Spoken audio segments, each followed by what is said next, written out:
Novel-style voiceover script.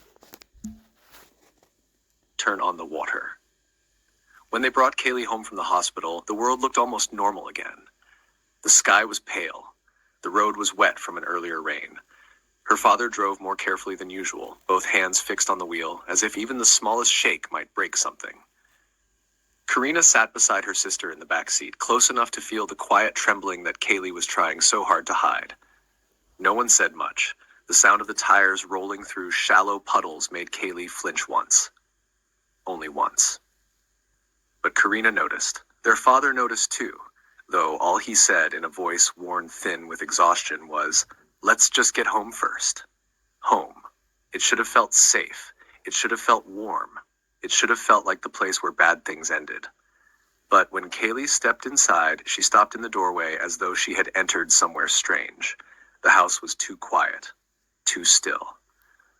On the floor near the shoe cabinet, the swimming bags were waiting where they had been left, as innocent as ever.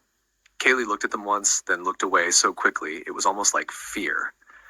Carina nudged the bags aside with her foot. Neither of them said anything. In the kitchen, their father moved carefully, trying to build an ordinary afternoon out of small, ordinary things. A cup, a kettle, running water. The moment he turned on the tap, Kaylee froze. It was not loud. It was not violent. Just the clear rush of water spilling into the sink. But her whole body tightened as if the sound had reached inside her and pulled on something raw. Her shoulders lifted. Her breath shortened. Her eyes lost focus. "Kaylee?" Carina said. Kaylee stood up so quickly that she struck the edge of the table. Their father turned the tap off at once. "It's okay," he said, too fast, too gently. "It's off. It's gone." But Kaylee had already covered her ears. The water had stopped. The kitchen was silent again. Yet whatever she was hearing had not stopped with it. "There's still," she whispered.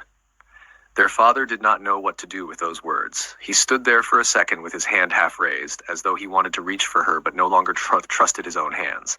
He had pulled her out of the water. He had brought her back. But this was something else. Something invisible. Something that stayed after the rescue. Carina crouched in front of her sister and held out the sleeve of her jumper instead of touching her directly. After a moment, Kaylee clutched it with trembling fingers. "I didn't mean to do that," Kaylee said later, her voice rough and small. "You didn't do anything wrong," Carina answered immediately.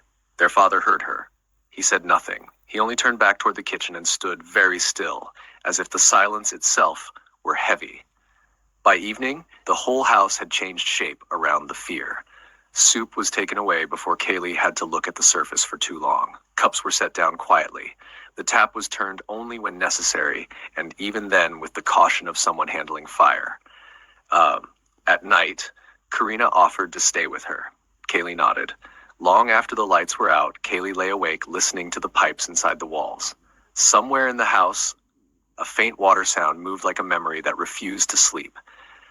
Carefully, so carefully, she slipped out of bed and padded into the bathroom alone. The room waited in silence. She stood beside the bathtub for a long time before lifting her hand to the tap. Her fingers shook. She bit down on her fear and turned it just a little. One drop fell. That was all. Just one small drop striking the bottom of the tub. Kaylee went rigid. Then she pulled back, collapsed to the floor beside the bath, and wrapped her arms around herself as if she could hold her body together by force. "I can't," she whispered. "I can't."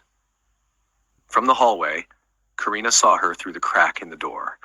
Her little sister curled up beside a thin layer of water, staring at it like it had become a wall she could not cross. Then Kaylee said so softly it was almost only for herself, "I never wanted to become like this." And outside the bathroom, listening in the dark, Carina finally understood. Her sister was not refusing to get better. She was trying. And it was still not enough.